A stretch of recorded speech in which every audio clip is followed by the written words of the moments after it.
सूबेदारो सखा जे सीनियर सहाफ़ी शहीद जान मोहम्मद महर जे कातिलनि खे पुलिस गिरफ़्तार करे न सघी आहे। शहीद जान मोहम्मद महर जे कातिलनि जी गिरफ़्तारी लाइ Pakistan federal union of journalist जे सॾ ते सूबेदारो यूनियन ऑफ जर्नलिस्ट पारां नेशनल प्रेस क्लब खां क़ौमी शाहराह ताईं एहतिजाज रैली कढी धरणो हंयो वियो। रैली जी अॻवानी ख़ैरपुर यूनियन ऑफ जर्नलिस्ट जे सीनियर नायब सदर Akbar Ali Shahani, general secretary Naveed Khoro, Sobhodero union of journalist जे सदर कुर्बान अली मंगी करे रहिया हुआ। रैली में सॻियूं सूबेदारो हिंगोजा राणीपुर जे सहाफ़ियुनि वॾे अंग में शिरकत कई।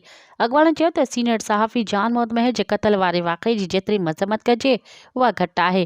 हुन चयो त जान मोहम्मद महर जो क़त्ल क़लम धड़ियुनि ऐं इंसानियत जो क़त्ल आहे। हक़ सच जी आवाज़ खे दॿाइण जी कोशिश आहे। अॻवाननि मुतालबो कयो त सहाफ़ी जान मोहम्मद महर जे कातिलनि ऐं मददगारनि खे गिरफ़्तार करे बेचैनी ख़त्म कई वञे। मज़ीद ख़बरनि ऐं तफ़सीलात लाइ विज़िट कयो असांजी वेबसाइट www.awamiNewsHD.com ऐं ॾिसंदा रहो अवामी न्यूज़ HD।